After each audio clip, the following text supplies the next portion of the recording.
There are athletes who chase medals, and then there are athletes who chase the edge of what's possible. Today's guest has spent her life standing at the top of a jump, knowing that one decision, one moment could change everything.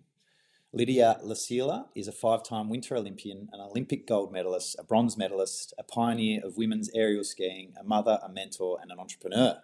But today isn't just about the medals, it's about what it takes to train 4 years for 2 jumps, to override fear when your body is screaming no, to come back from devastating injuries, from motherhood, and from the quiet question of who you are when the sport ends.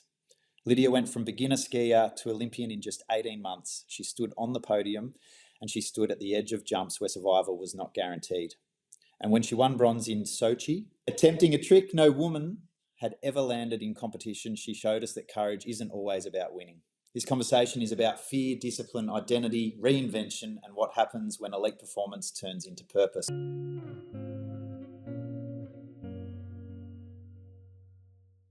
Lydia, thank you so much for joining us. I'm really looking forward to our chat today. It's been somewhat of an exciting and I'm sure challenging but also rewarding journey so far. And where we love to start with all of our guests is very much at the beginning, your childhood. Can you take us into your world growing up? I think you were based out of Sunshine, which is Sure not too far from was. where I am. Firstly, thanks How for does... having me. No worries at all. Tell me about Um, life growing up in the household you grew up in. yeah, grew up in the western suburbs of Melbourne in Sunshine with three older brothers. So they kept me in check, that's for sure. I was born 17th of Jan, so I had my birthday a couple of days ago. And my Happy brother, birthday. 4 years apart, was born on the same day. So he always says that he wanted a train set and he got me instead that birthday. So that's always been fun sharing a birthday with him. But we had a pretty active childhood.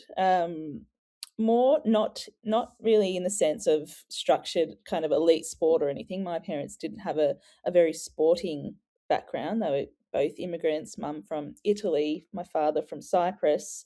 Um, so just real hardworking people who instilled, incredible work ethic probably into me, um, and drive and certainly some resilience as well. So yeah, we were active though. Like we loved sport, with tennis and soccer, and we were at the beach. Every moment that we could get, really. Every weekend was spent down the coast in Lorne, which is where I live now when in Australia, and real ocean people. So fishing and diving and being close to the ocean is something that my whole family, really shares closely. How does a girl that grows up loving water sports venture into the brutal sport, in my opinion, of gymnastics initially? Mm. Were you introduced via family members? Was it a friend? Was it just something that you naturally were really good at joining in as a young kid? I was just a bit of a monkey. My dad still calls me a monkey, and throughout my whole career he's like, "You still monkeying around?"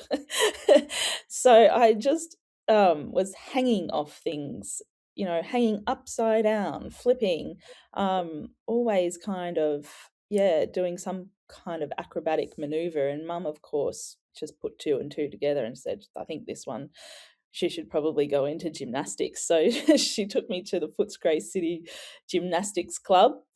And that's where my journey began at the age of 9. So quite late. It took her a while. I did Yeah. some calisthenics. I wanted to be a ballerina. I got kicked out of that because I was upside down all the time.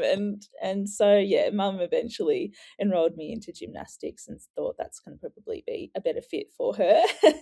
And it was. And I loved it. Like I remember the first day, like they were doing kind of strength testing basically, and they had this 25-meter, rope with a crash mat underneath, and they're like, "Climb the rope." I'm like, "Sweet." All the way up. Took my hands off at the top, waved to mum, and she's like, "No, no, no, Be careful. no." No. And And that's when I was just new. I'm like, yes, this sport has everything for me. It's got, trampolines, which I loved. It's got all of the elements, the floor, the vault, so much variety. So that's where my journey began. I had a Romanian coach who used to train with Nadia Comaneci. So she'd tell me, all of the stories of back in Romania training with Nadia Comaneci, and it didn't take very long for me to kind of imagine myself as Nadia, like Yeah. it was just like, I want to be her. Like this kind of, she epitomized perfection, of course, which is unachievable. But We'll touch but on that close because enough.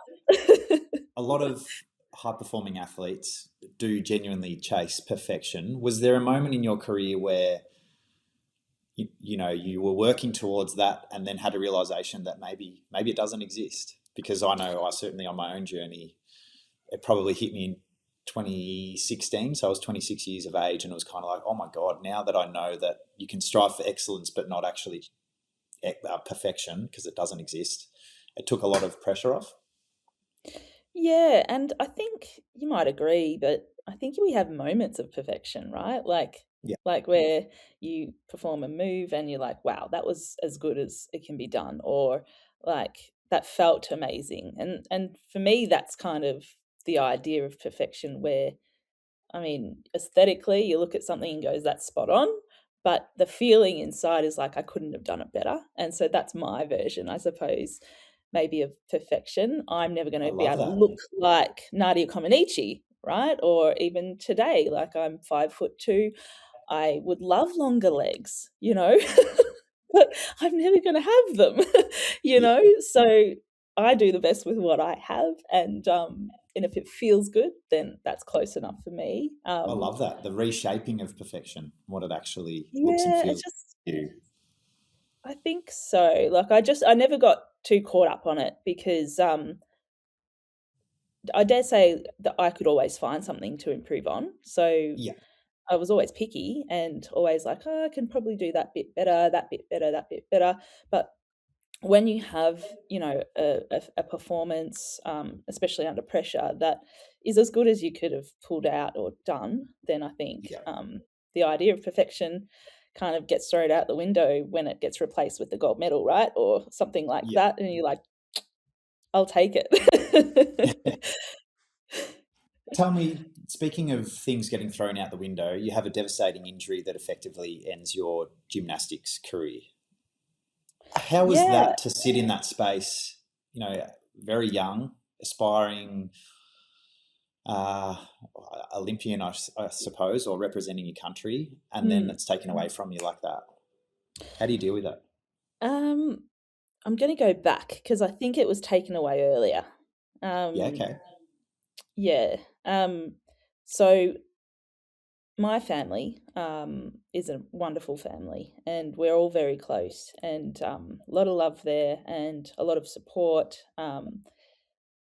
However, when I was a very talented gymnast, and at about the age of 11 or 12, I was scouted and selected to join the elite program in gymnastics. And for those that don't know, um, basically, if you don't go at an early age, it's near impossible to make the Olympics or to make the national team.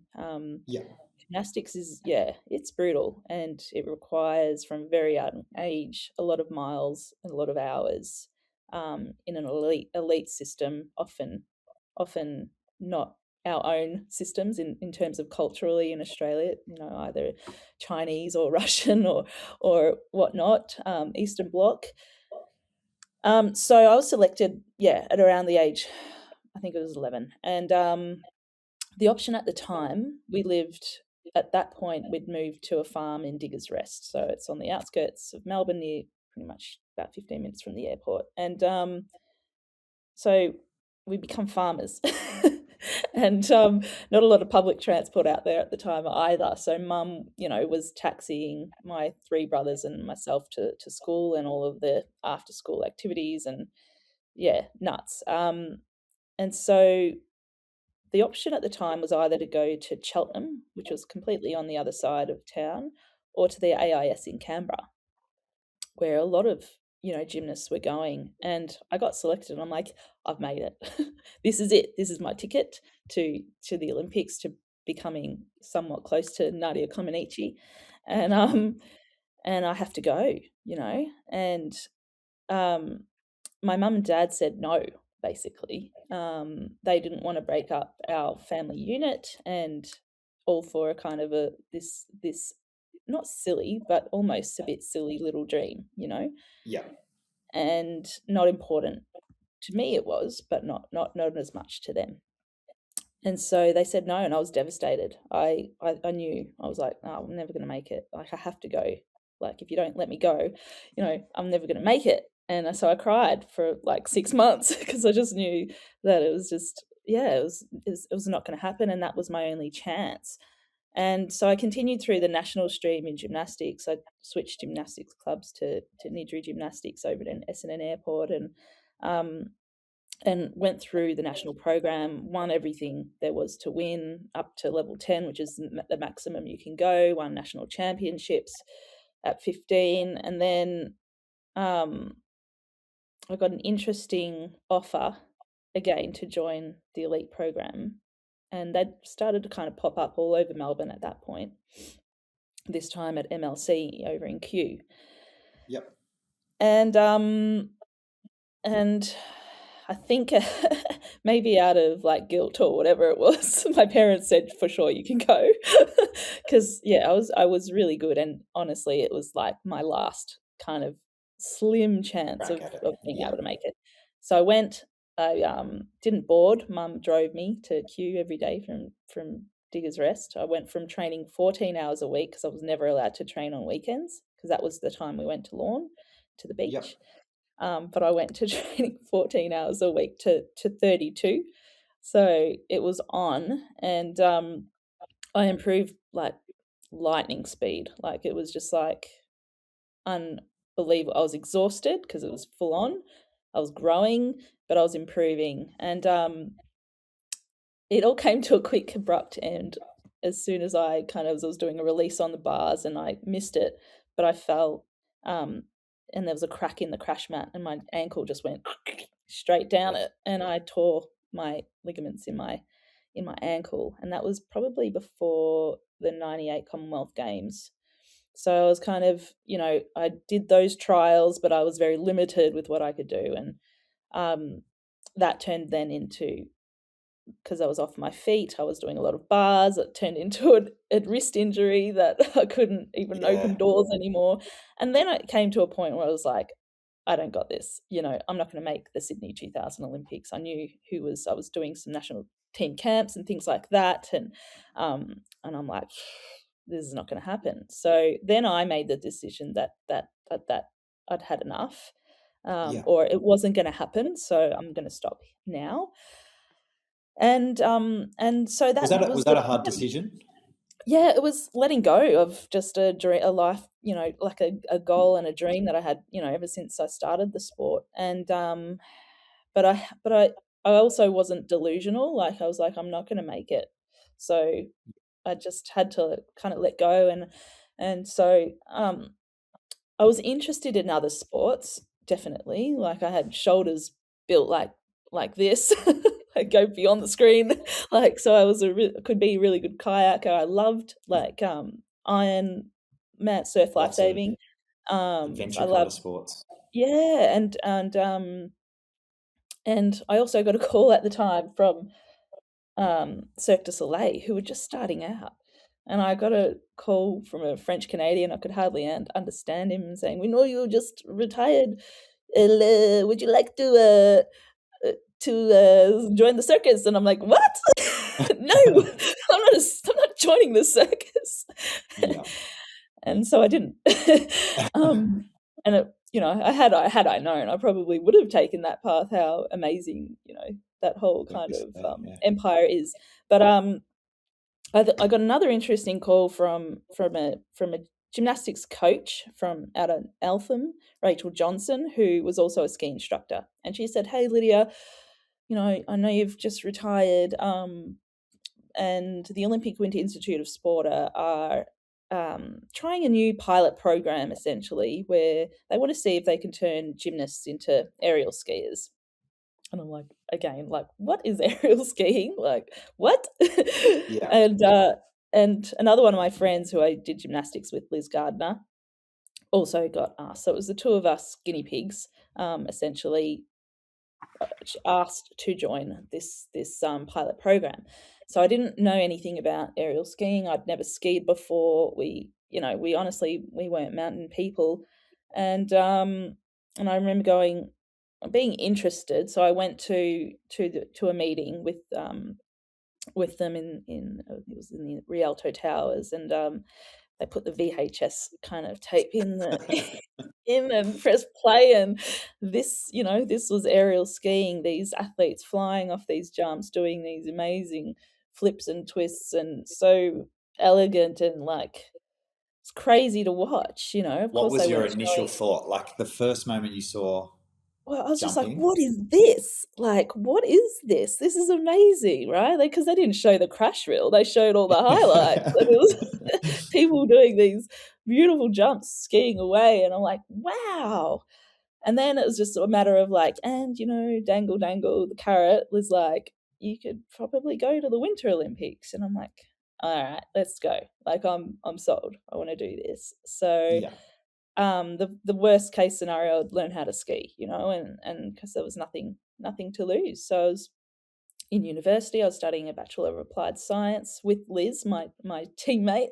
We're both Yeah. doing the same course together, and away we went, learning how to ski first at Mount Buller, and seeing how that went, and I think what we brought to freestyle skiing at that time was this incredible work ethic that we had from gymnastics and the discipline. Freestyle skiing was a little bit looser back then in, late 90s. It was kind of, yeah, it was not as structured as it obviously has evolved to today. And so, people still smoking at the top of the jumps, and like it was just Yeah, a bit not quite the different. same professionalism, pretty laid back kind of vibes. Tell me, how Yeah. the hell does someone go from a beginner skier on their first couple of runs down Mount Buller to then in 18 months an Olympian or a Winter Olympian? Yeah, so it was a steep learning curve, and as I said, I can there was imagine. no steep there was no structure in this program. So it was kind of, we were making it up as we went along. And again, I brought this kind of drive and discipline, and I knew kind of what I wanted straight away. As soon as I saw the sport live, they used to have World Cups at Mount Buller as well. And I saw the sport, and I'm like, this is amazing. Like, I saw the men doing these incredible triple somersaults, and I'm like, I want to do that. Like, there was a big gap at that point between the males and what the females were doing. Most females were doing, kind of double somersaults, and the men were up there doing these, incredible triple somersaults, and Jackie Cooper at the time was basically the only female doing, successful triple somersaults. So I was like, oh, there's this gap, and I want to help close it. Yeah. And that's kind of what I wanted from the start. So I just dove in. Like, I didn't we didn't have kind of any periodization. There were barely any rest days. I didn't take them. Like, it was like 8 o'clock till lift close Yeah. skiing. We'd pack I'm our all lunch in. in our pockets, like meatball sandwiches, like in our pockets, all nice and squishy, because we didn't want to stop for lunch. Like, we were that into it. And because we had such kind of great body awareness and all of that, we picked things up really quickly, and picked Yeah. up skiing really quickly, a lot quicker than what they thought. And there was that kind of idea that you had to almost be born on skis, to be able to have that feel, and proved pretty quickly that that wasn't the case. Wasn't the Um, so basically, you then learn how to ski first, and then eventually, when you learn how to ski, which took about, I don't know, a season essentially. Then we started flipping off a water ramp, basically an artificial ramps, and you end up into a swimming pool. And that's where you start to learn how to flip. and do the acrobatic maneuvers. So you start on very small jumps, and then you kind of build and build and build. So we were based over in Canada. We had a Canadian head coach at the time, as well as a German development coach that was looking after us. And we basically spent, all of our time overseas, because chasing Yeah. the Northern Hemisphere winters and seasons in order to be able to learn and use facilities, overseas, which we didn't have in Australia. Yeah. The analogy of being a monkey as a kid that your mum and dad used to reference you, I'm sure that as you progress into these moments where you're getting on the smaller jumps into the pool and then you're progressing into these bigger ones, all those upside down moments started to become really helpful with regards to just facing your fear of flipping and turning and twisting and all that sort of Yeah, jazz that comes with it. I mean, you make that your was the Olympic debut easier in part. 2002. Yeah, so that was the flipping part was probably the easier part, and learning how to ski and obviously being able to land a jump, was a trickier part for us. Um, but but we learnt, and I learnt pretty quickly. And at that point, my German coach basically said, Lydia, if you work really hard, you'll probably be able to make the Salt Lake City Olympics, and that was a year away. And I'm like, Yeah. what, really? And he's like, yeah, because there's only 3 athletes that can qualify, or 4 athletes that can qualify. You're in for a good shot. So when I heard that, it was just like, it's on. And I was doing ridiculous kind of volumes, like 3 times more than anyone in the world. Like just the volume and the output that I was doing and the repetition was, you know, these days would be considered irresponsible, you Yeah. know? And but I got good fast, and that meant that I was doing went from single somersaults, I was landing everything, and that was the good indicator to be able to move on to double somersaults, and I did. And then in my first year, I was already up to doing triple twisting, double somersaults, which it doesn't happen anymore, and it shouldn't. But yeah, so I was pushing really hard, and with that risk, came some spills as well early on. So the season leading into the Salt Lake City Olympic Games, I had a crash and hurt my shoulder that needed an operation on, and that caused me to start going sideways off the jump. So I was landing crooked, and I had a cyst in my back, and things kind of escalate in that sport very quickly, and we didn't have access to medical support, and things like that. So it was just Yeah. like a bottle of Advil and let's go. Completely. So yeah, so there was a lot of things that I was doing right, but there was also a lot of things that was just a bit crazy at the time. But it meant that I qualified for those Olympic Games and had And some early qualify you did. success. You qualified for the final as well. What Yes. what are you thinking in those kind of moments where you're 18 months into a journey of this new sport? Yeah. And what did sorry, one second. Parker, please leave. That's my youngest son Hi, being a Parker. clown. Back to that, sorry. Pretty incredible. 18 months in, you qualify for the final at your first Winter Olympics. Was there any part of your journey prior to that where the learning or the embracing fear or the pressure that maybe some of your competitors hadn't had the experiences of? You said Winter Olympics typically, particularly in Australia, wasn't quite as professional as maybe the gymnastics realm was. It was Was there? evolving, it was different, Yeah, and I can't say it wasn't professional, because we had, like, the likes of Jackie Cooper, world champion, already succeeding in the sport, who took it very seriously. Elisa Camplin was coming on strong at the time, but there was just holes in the program if you compare them to now, the support yeah, structures, infrastructure, all of that kind of thing, and that has evolved so much, since then. So I had those girls to look up to, Jackie and Elisa, and I was watching very closely, and watching what they were doing, how they approached training. It was very, individual, I suppose, at that time. Those athletes ran the program, and it was based around them.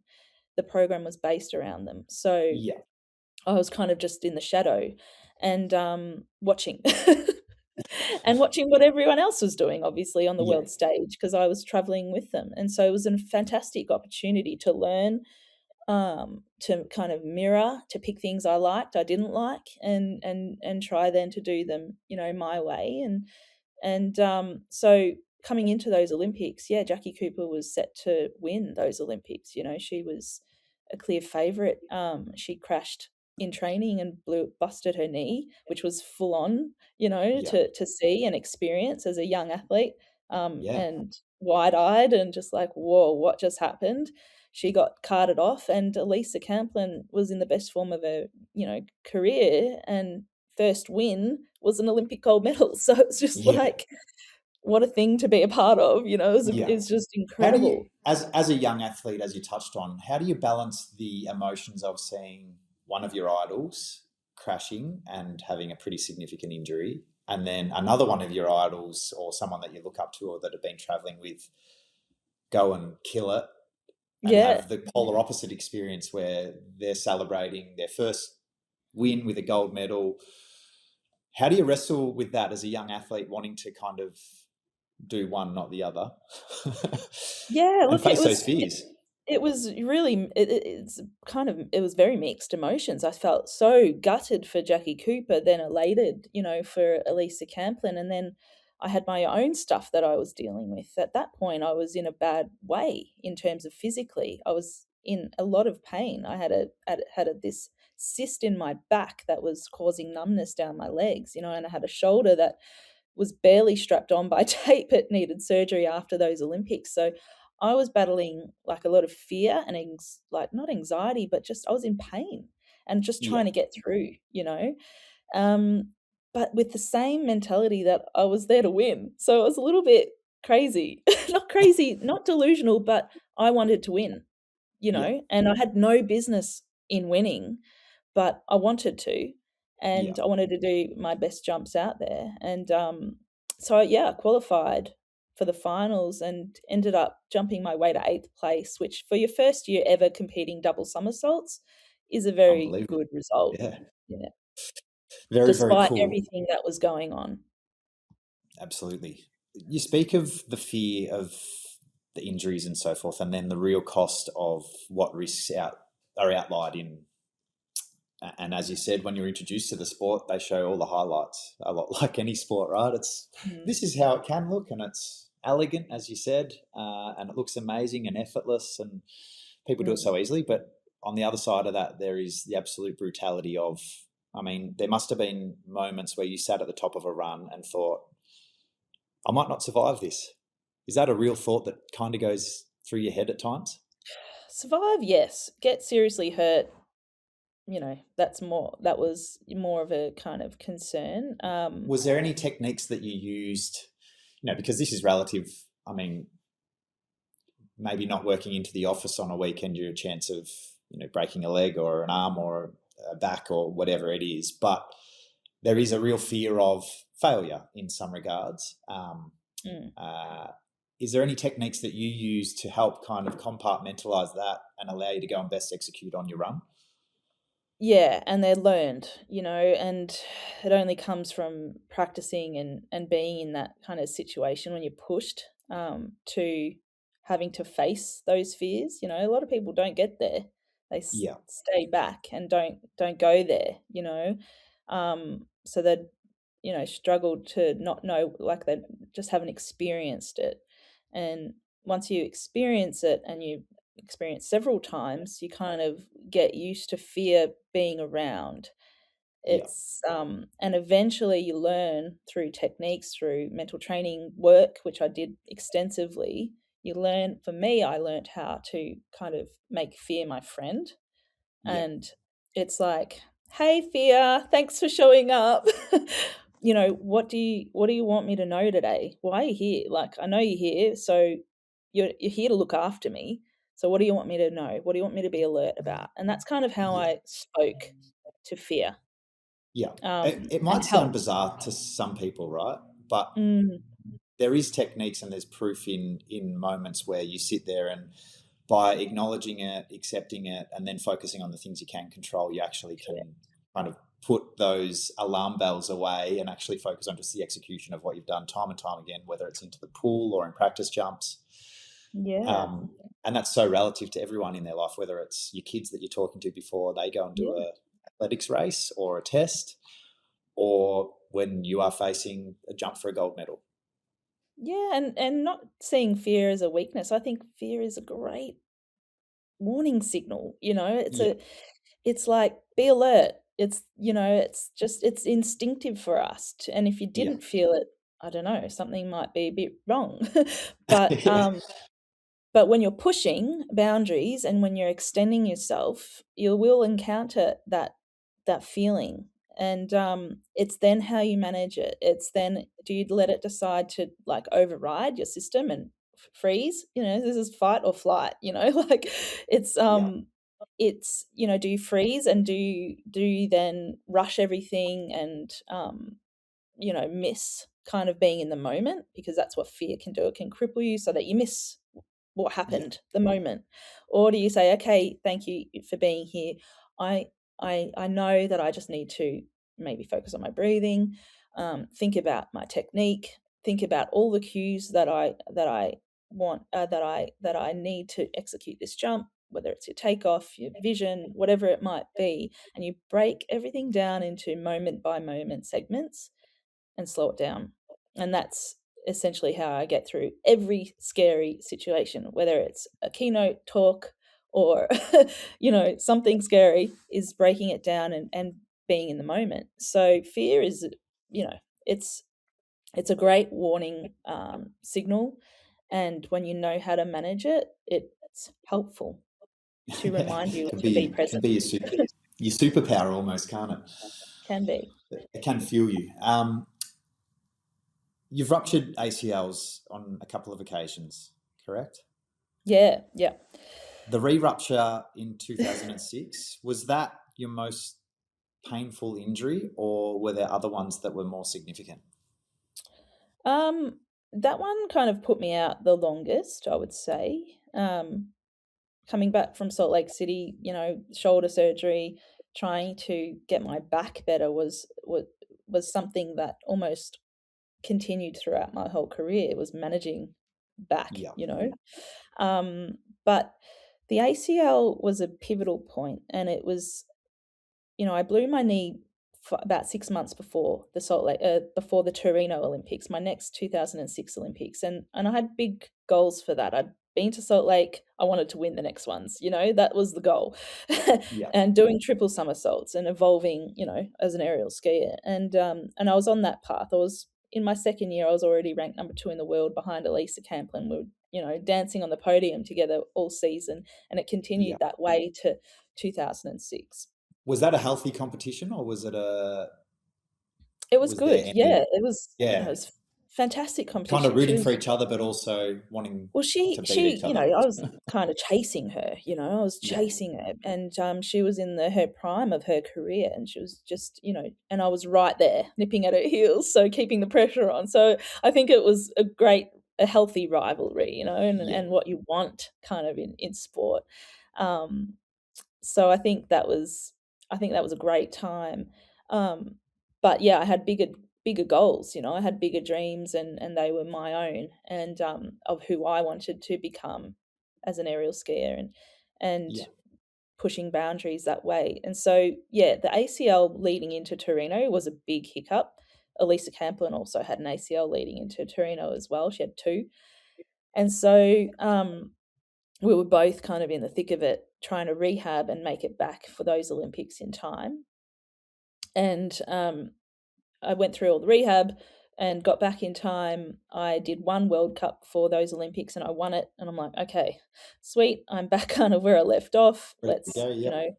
It was a bit of a roundabout way to get here, but I'm here and I'm ready, kind of. I wasn't doing triple somersaults, but I was jumping very well to, be able to medal. Um, and yeah, flew over to Italy and my knee just blew up. Like it got swollen, that didn't enjoy the flight. I don't know what was going on, but grafts go through phases of weakening and strengthening, and definitely hit a weak point when I flew over just before the Olympics. Yeah. And yeah, so I was getting stuck just walking downstairs. It would just lock, and it was in a bad way, and kept jumping, obviously, and As you do. was jumping great despite it all. Like, I could barely bend my knee, but I was jumping really well.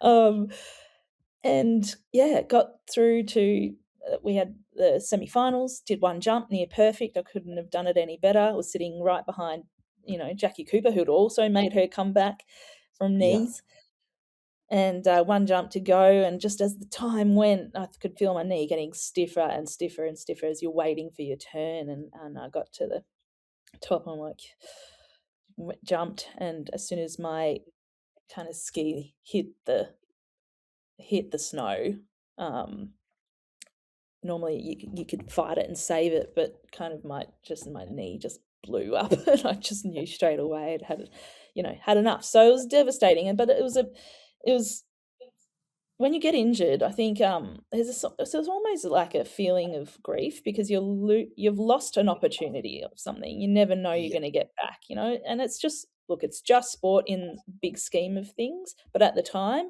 It was it everything. was devastating. Yeah, Yeah. it was devastating, and I was just like, is this it? Is this how my career is going to end? Like, am I going to get another chance? All of these kind of questions hit when you're at rock bottom, and you feel sorry for yourself for sure for a few Yeah. days. Um, but I thought at that point, and kind of decided that no, no, this is not the end. It was a good wake up call. And I knew at that point that I was in this cycle of kind of having this success and then injuring myself, and it was just a bit up and down. And it was because of, the kind of the lack of structure that I had in my program. I was just all in all the time. I Yeah. didn't really understand how to back off, Find and be balance. smart with my body and balance. Yeah, Yeah. right? Just simple things that seem simple today, but at the time Yeah. I wanted to have a crack, and no one was there to kind of rein me in and go, well, Lyd, like, maybe this is a smarter way to do things. So, yeah, having a year out of sport, going through the knee reconstructions, it was a bit of a process, a few surgeries, not just one. And that's when I first reached out to Jeffrey Hodges, who's my mental training coach, an LP practitioner coming out of the Sunshine Coast. And I'd read all of his books, Sports Mind, Champion Thoughts, Champion Feelings, did all of his visualizations. And they're the best kind of sporting books I had read, and probably Yeah. still today. And I carried them around everywhere. So I knew all of his content. And I'm like, I need help, Yeah. basically. I don't want this to ever happen to me again. I know how good I can be, but there's something that I'm doing wrong, because, I'm in this up and down cycle. And so I reached out to him, and decided that, I was going to invest for the first time in my mind, and to Yeah. help me recover and move on, from what had happened. Yeah, so I met him for the first time. I was just off crutches, having coffee, and, I'm like, "Oh, this is a situation. I've just blown my knee for the second time, and I really think I could be good, but I keep messing up, and, I keep getting injured." And he's like, "Lydia, stop." I'm like He's like, "Everything that has happened to you, you've caused it, you know? It's Yeah. by your design." And I'm like, "You asshole, like, I don't wanna work with you." What do you even No, mean? it was he was 100% right, and so then from there, we got to work on breaking everything down, every limiting belief that I had. One of them was, "You've gotta work hard to be successful." So, Yeah. it was about then reframing that into working smarter, not harder, and that set the tone for the remainder of my career. We worked together, intensely, and I learnt a lot of skills that I could then, in terms of, coping with fear, staying present, goals, and really breaking them down. I had Yeah. goals, but I didn't have a plan, and so he helped Yeah. me kind of do that in a really easy and bite-sized way that I wouldn't get overwhelmed. He, Yeah. connected me to a future self that I desperately wanted to be. How did you unpack that future self? Was there a process or a journey of working out who you wanted to be? Yeah, so establishing vision, like the Yep. vision for yourself. So I wanted to be the best female aerial skier that had ever lived, and I wanted an Olympic gold medal. I wanted it all, right? And that's Yeah. the starting point. And when you close your eyes and you can see that and feel that, that's her. That's my future self. Yeah. So then everything that we did was in order to achieve that vision. And then you broke it down into milestone goals, challenge goals, like really breaking it down into granular, so that every day I had this one cue or one reminder, to be able to then achieve that, and just Yeah. ticking these goals off, one by one, in a really smart and sensible way. And yeah, so that leading into those Olympics, a lot changed. Like, we had full-time medical support, which was crucial. If you think about the sport Yeah. Yeah. doing, like, there's constant hits, and so that was a huge change, Yeah. and I had the mental training coach. I had a new coach that I was working with in Switzerland, who really believed in my vision too. So, coming back from double knee surgeries and me then wanting to push it and jump these triple somersaults, so I met a lot of resistance. Like, people were like, "You don't really need to do that to win," and Yeah. I'm like, "Well, I want to," and so the mental toughness that I had to build around that, like, was crucial, and that's where Jeffrey Yeah. came in. But I also needed a coach that bought into that vision as well, and so I started working with a Swiss coach, Mish Roth, who works with our current athlete Laura Peel at the moment, one of our current athletes, leading into the Milan Olympics. So yeah, so Mish was another huge kind of step for me, Yeah. and we were all this kind of really well-oiled working, machine together. And I had my Jeffrey Hodges as my little kind of secret weapon, Person on but the shoulder. supported, by a coach that really believed in what I wanted to do. Yeah. You see or hear a lot of stories where there's a bit of lack of alignment across team, with regards to the team that you kind of assemble and help. So it's great hearing that that was a key part of you coming out the other side of the disappointment and frustration with injury and effectively Mhm. reinventing yourself. Fast forwarded to Vancouver. At what point did you realize you'd won gold? Um, Obviously, when, at the end of the day, when you see your name, that's number one up there. But I knew that I'd done my best jumping, and leading into those Olympics, I was on fire. And that future self became, as you start to work towards her or them, Yeah. you start to get, pulled. It was like an elastic band. I was getting pulled towards her. And when I'd done my, final jump for the day of the finals in Vancouver, I landed as well as you could land and skied away. I was completely, it was like we collided. Like, I Yeah. became her in that moment. And that's a cool feeling when you become someone that you've envisioned for a long time, Yeah. and that was yeah, that Was was it kind pretty of an out amazing. of body experience? Yeah. Yeah. Yeah, it is. It's kind of an out of body experience. That whole process is when you're kind of in the moment, in a high pressure situation like the Olympic Games. You're just so instinctive, like, and when you're present as well, everything moves slowly, everything's quiet, like your mind Yeah. is quiet as well, the chatter. You're able to deflect the noise and just stay in the moment, and that's where your best performances happen. And it takes work to get there, right? You've got to have the skills to be able to, like, block out the crowd. Okay, they're there, you acknowledge them, but they don't affect you, you know. Yeah. Um, Things, what people say, anything like that, that you're constantly kind of deflecting and choosing and filtering what's important and relevant for you, and the rest letting go of, and so Yeah. that takes kind of constant work. So Absolutely. that was my process, and Yeah. that's what leads me to then being in the moment and having that kind of Right. optimal performance state. Yeah.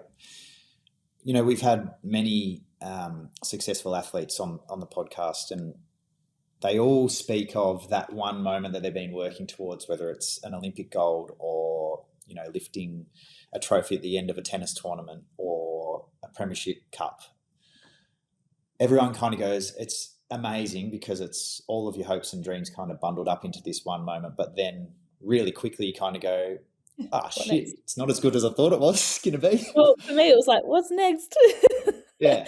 You Is know? that kind of been your attitude always? Like, okay, that was cool. What can I Yeah. do now? Yeah, I mean, obviously, though, hitting those milestones along the way are important, and you don't hit. I didn't hit them all, Yeah. There's that some athletes don't get the Olympic medal or the World Championship medal, or like there's something left undone, and Yeah. certainly have those. But I think, yeah, you're constantly when you're goal orientated. Like my Jeffrey Hodges, my mental training coach, is like humans are like guided missiles. They will go in the direction that you set them to kind of go in, and when that's done, you are searching for something else, and it's the next thing. It's, can I Yeah. do this better? Can I win again? Can I, and that's normal. I think it's completely normal. It's like anyone who has a major project on at work, right? They're Yeah. done, and then you move on to the next project. It's like it's exactly the same. So I don't think it's anything. I think it would be quite bizarre if you held on to just kind of one goal Yeah. without Yeah. wanting and just like, I'm done now for the rest of my life. Like, no, like we've got this appetite to kind of constantly feed for success. And I think, Yeah. and if you've got the desire and the drive and the motivation to do it, then you've got to go. Yeah. I get the sense that you're someone who just loves the challenge of continuing to grow and find ways of growing. So I do want to jump to another signature moment in your career, which is the attempt at Sochi, where you attempted the quad twisting triple somersault. Is that the correct terminology Yeah. of You can call it the the Big move? Daddy if you like. That's kind of The what Big this Daddy. I like the Big Daddy. Yeah. Okay. You had a is kind crack of at the what Big it's. Daddy. Now, take us through the moment, because I think it's a critical moment in your career where you've had the courage to put yourself out there and do something that's never been done before from a Mm, female athlete. That's correct. yep. Yeah, it's first time. You Um, didn't land it. didn't ski away cleanly from it. No. So not perfect in And your sense. no, not really. Like it wasn't perfect, but it was more it became more about hitting another one of those milestones, and at that point I'd won an Olympic gold medal. Um I wanted to win another one for sure, but I also wanted to do this trick and be the first one to do it, or Yeah. just do it, prove it was possible. It wasn't really about being the first to do it, but prove it was possible for a woman to do, which of course I believed. Um, I hadn't had the opportunity to do many before those Olympics. I actually did Yeah. them in training just a couple of days before for the first time, and that was a pivotal moment because we're at Olympic Games where the stakes are high and the intensity goes through the roof, and the competition is fierce. Everyone wants to win, and everyone's protecting their units. Like their assets, and and um and I did it in training because everything started to align, and I did it for the first time in training, and it was kind of like one of those moments that's just not captured, but I Yeah. looked back up the hill, and every single person from the whole World Cup tour that I was competing with in a couple of days' time were cheering, and clapping, and it was just like a moment in time recognized that it was like, okay, we've broken through. So I'd only done 2 in my life before those finals, and I Brave discussed it with call. Nish, my coach, and I said, if we make it through this grueling format, which was an elimination round, so basically you had to make the top 12. It was all happening in one day, which never happens. Normally you've got Yeah. qualifications on one day, finals on another, right? And this Olympics, for some reason in Sochi, they did everything on one day, which they will never do it again because it was stupid. So, Learn from your um, lesson. yeah, but that's what we were dealing with. So you had to qualify for the top 12 and then go through these 3 elimination rounds. Top 12 would jump, it'll get cut to 8, and then you jump again, it'll get cut to 4, and then the 4 will jump for the medals. So made it through this grueling competition all the way to what's called the super final, and I'm standing at the top of the jumps, and we had already discussed if we're in the super final, you're going to swing because you've got a 1 in 4 chance of getting a medal. Essentially, Yeah. it's good odds. And we're going to do it. And so that was kind of already the decision. So yeah, I just remember like being very nervous, like, but also I had to fight hard to get to that point that night. Like that competition was probably the hardest I've ever done in my life. And there Yeah. was so many times where I'm like, if I just slap this one back, I can go home. Like Yeah. I had a crash in training. I hurt my knee really badly, to the point where whenever I extended it, I'd get these shooting pains. And so I was in a bad way. And so I had to kind of it was ugly that night, the fight for me, Yeah. like I had to kind of pull out every single mental training trick that I had, whether it was like looking at the moon for energy or looking at people and taking their energy and like just any crazy thing that I could to just stay in it. And so I got to the final 4 and I was in it, you know? And so that's when I did for the 3rd time in my life, went for the quad twisting triple somersault. The So Big I was Daddy. a little hot on speed and a little bit kind of aggressive on the takeoff, which caused me to kind of go over a bit, and ended up coming away with, a bronze medal. Obviously, if I'd landed it, it would have been, a gold Easy. hands down.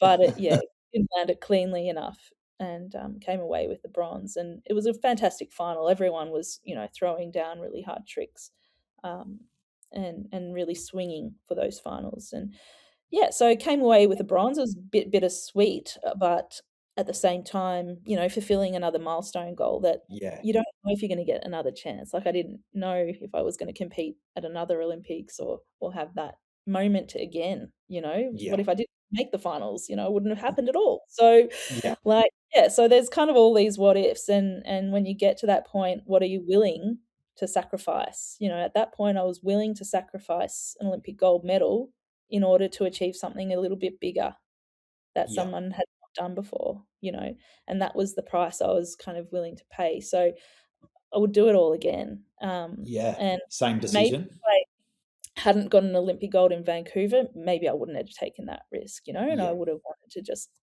get the job done and get that gold medal. But because I had, then that was something that I thought was the opportune time to go for it. How important is it for, younger athletes now, or not even younger athletes, just younger people to kind of, and I'm interested to get your thoughts on how you define success now as compared to maybe early days in your career. But that bronze medal, it genuinely wasn't about the podium. It was more about choosing bravery and having the courage to go all in, right? Seeing how far you can go, and yeah, not everyone's kind of willing to take that risk, and to be honest, again, like had I not had an Olympic gold medal in the pocket, I might not have taken that risk, because it's quite a big one when you're doing a trick for the 3rd time in your life in an Olympic final. You kind of want to have a few more under your belt. And that would That's have pretty been brave. ideal, but it just wasn't the case at the time. There just wasn't the opportunities that had come up through that season. So it's not how I, wanted to prepare, but it seemed to all align, right at the final 11th hour. But yeah, knowing when to take those risks, when you feel, comfortable and ready to push to the next level, not sitting in your comfort zone for your whole career, and doing yeah, I think it depends on the sport, depends on the athlete, and it Yeah. depends what you want. It all comes down to what is your vision for yourself. Um, Speaking yeah, of what you want and your vision transitioning into the next part of your life, I really want to talk to you about your family and becoming a mum and that journey with your partner. Is it Lowry? yeah, Lowry. Yep. I got it right? Okay, that's good. Yeah, Thank you you. did. Well done. And even just being there in Lapland, in Finland, I have this love for Finnish people. Part of our journey from a football sense, Sisu was one of our kind of overarching stories. Yeah. I can't remember exactly what year it was, either 2019 or 2020, but we won a premiership in that year. So thank you to the Finnish people for Sisu. And obviously that is all around resilience and doing it tough, or doing the tough things often. Mm. What is it that you love about, one, living there, but also the Finnish people? Obviously, they're well known for their honesty, their modesty, and nature. Is that a good way of summing up Finland? Yeah, I think so. I think they're just really sensible people. Like even the social system here, the government, like everything works, and everything. People are genuinely happy because of that. Like because they've got fantastic education, because they've got fantastic healthcare. Um, Things just work, and I love Finnish people that they're so honest in terms of what you see is definitely what you get. There's no kind of Yeah. pretense. There's not a lot of small talk. It's just like they tell you what they mean, and they tell you honestly, and I think that's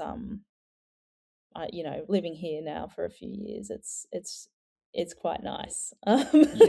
You get used to being in that way as well. So they embrace the sauna culture, which goes deeper than this health and wellness kick and trend that's going on in the rest of the world. Like Yeah. sauna in Finland is about, it's almost like going to church. It's a sacred space. Connection, culture, community. It's quietness, and being Finnish people are comfortable in being in silence, Yeah. and that's I think I didn't quite understand it maybe years ago. I'd always want to fill the silence, but understanding it now, it's just like, oh, thank goodness I don't need to talk right now. Yeah. Like I can just be and enjoy where I am right now. That family time, that detoxification that comes with sauna culture, and the feeling of having a sauna. People like generally love it here. It is their routine, not for the kind of the trendy health kicks, but because of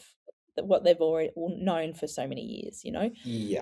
And yeah, so I think it's a great place to live. The education, we live in a ski resort, so what's not to love there? It's a pretty amazing place. So um obviously miss Australia as well. I'm an ocean person, so I miss the salt Yeah. water and being in the ocean. So, there's we get back as much as possible. Just quickly, for people that don't know a whole heap about Finland, winter months, there's not a lot of daylight, right? Like, No.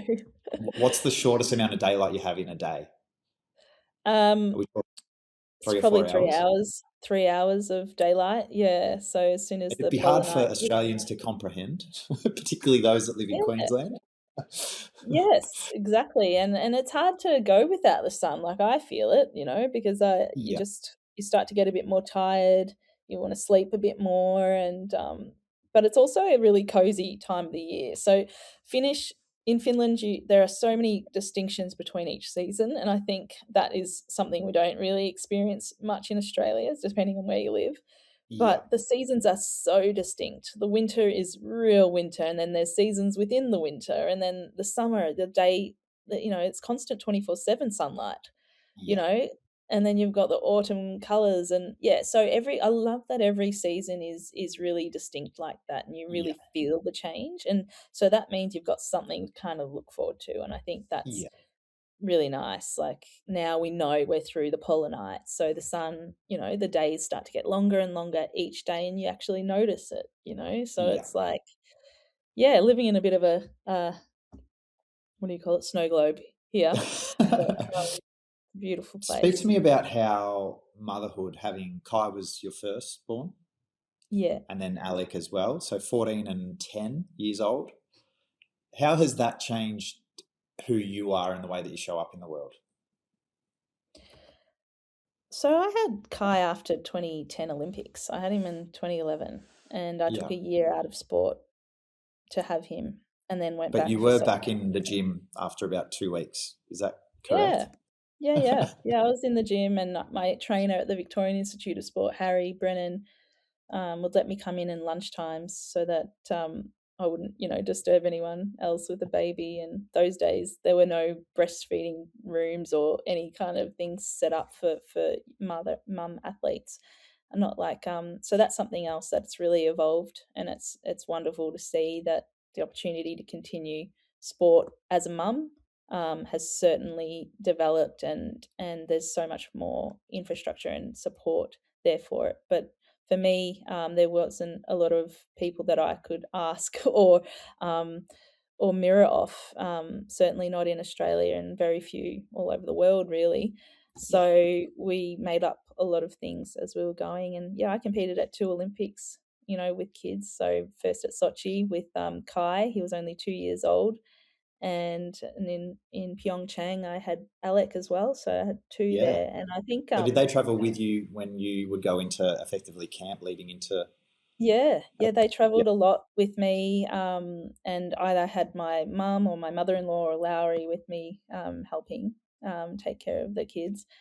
And, when I look back now, it's probably the one of the things that I'm most proud of, because it was, again, we were kind of creating this program, or creating a way to be able to do it. Yeah. There was nothing that I could kind of no one I could ask. So it was not done, especially in my sport. And just what I took on, I think, like, Yeah. motherhood and parenting is hard enough. And at that time, I Yeah. was already, I was a full-time athlete, but I'd been running a business since 2006 as well, an ice pack business, go Yeah. figure, So because I that's needed. body ice. Yeah. So I was running that full-time, and a mum. So it was just there was a lot to take on, and when I look back now, I'm like, wow, you really kind of went for it and took everything on and just got on with it, and made space for all of these things in your life. And I think that's maybe an important, lesson for what was for me. But it just proved that you're more than the athlete. Like, Yeah. your identity isn't defined or tied up in that. And I'm also a mum, and I'm Yeah. also a business owner, and I I'm an athlete as well, and a very good one at that. But Yeah. I'm so much more than that, and I think that's something that helped me really transition out of sport really successfully, is that I Yeah. didn't have my identity all tied up as just being an athlete. I had, a family already, I had a business to go Yeah. into. I had other interests and things that were really fulfilling for me, and as equally as important. And I think that's really helped me kind of, transition out of sport. I still love Yeah. it, obviously, Yeah. and love and treasure all of those memories, of being an athlete, because Yeah. you don't get to do that forever. Um, and I think, those were, it was a precious chapter in my life, but I was also ha- happy and okay with closing it and moving on, you know, Yeah. And ready? and ready. Yeah, I think Yeah. not every athlete gets to decide when they retire either, No. and some are forced to through injury or whatnot, and I think so that was also a bit of a gift, is that I was able to hang the boots up when I was ready and had enough, and I Yeah. think that's important as well. Conscious of your time, and we do appreciate it. Was part of engaging with, it was Jeffrey Hodges, wasn't it? Your mental Mm. coach. Was part of that finding balance where you started to lean into having different interests or bringing those interests to life? Talk to me about the mentoring you do now, but also Body Ice. I want to know more about where the idea was born out of, what problem you were trying to solve or help people with, and Mm. some of the biggest lessons that you've learned through your experiences in business. Yeah, I think working with Jeffrey was a wholesome experience, in the sense that he didn't just get me to make goals for my sport. Yeah, He kind of had 5 areas, really, of goal kind of creation, and we call it yeah, a goal compass, essentially. And you've got your career and your career.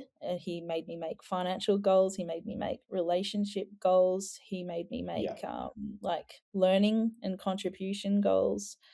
And so it kind of was really wholesome in that sense. And so Body Ice came about because after the 2006 Olympics, when I busted my knee and was constantly icing it after surgery and to help me through the rehab, and just didn't have an effective cold therapy solution that was easy to use, that I could just take on the road with me because I was constantly traveling. And so Yeah. I knew what I needed. I just and figured a lot of other people did too, and that's where Body Ice was born. Basically, in that year off when I was rehabbing from injury, I created Body Ice and pretty much got it up and running in within 6 months. And yeah, and so going back to sport when I was ready was a different experience because I'd had lived experience in the real world outside of sport, and had a business already going, and I think that was a really nice, wholesome distraction for me as an Yeah. athlete, just to have something else to tinker on and work with and work on whilst being an athlete, and it just kind of fueled that kind of constant learning and growth, right from product development all the way to the sales and the marketing. It's not that easy, and it was a one-man show for a long time, and had a lot of people, well, some people helping me obviously in Australia with warehousing and things like that. But Yeah. yeah, You so still it's have just, business now? yeah, Body Ice still runs today. We're Yeah. still we What's your role within it, or have you got a good Yeah, team so I'm built around? director, and yeah, I'm a director. We supply a lot of orthopedic surgeons and hospitals with cold therapy products that patients of all ages, whether they're having a knee replacement or a hip replacement or an ACL surgery, they pretty Yeah. much wake up with a Body Ice on and use that throughout their recovery. So yeah, so it feels nice to be able to um, take someone's pain away. That's Yeah. kind of my my That is a why nice for Body purpose. I Ice. like it. Yeah, Tell me, like yeah. the entrepreneur challenge. What was one challenge that sport never did challenge you in, or what was one way that it challenged you that sport never did? I think business, there's a lot of kind of like, I think for me, sometimes staffing is pretty tricky, and um in sport it's really pure and essential. What you put in is exactly what converts out in terms of performance. Yeah. And sometimes in business people can kind of, there's a lot of smoke and mirrors involved, and what some people promise they can do, they don't actually deliver on, and I Yeah. think that's probably one of the hardest things in business that I've learned. But it's always changing. I mean, now I run a yoga brand called Zone by Lydia as well. So it's a sustainable yoga brand, where online space is kind of moving, and the digital Yeah. world is moving so fast and so quickly all the time. So it's just a matter of keeping up, and Yeah. The yoga and brand, are you e-com focused or wholesale e-com, yeah, no, combination we're of both? e-com focused. Yeah, Yeah. yeah. How So, you enjoy that? I love it, and it's probably where I'm more at the moment, which, 20 years ago, I wasn't thinking about sustainability. No one was. Yeah. I was working out in plastic activewear for most of my life. But when you have kids and when you see the world changing the way it is, and like, yeah, Zone is about wanting to do something about it. Zone is about, like, I found yoga late in my career, not late, but yoga was one thing that extended my career in sport, Yeah. you know and so I feel very connected to that practice, and know that it makes me a better person, Yeah. essentially. And so Zone is about sharing that and encouraging people to get on the mat and experience being in the zone, that present moment.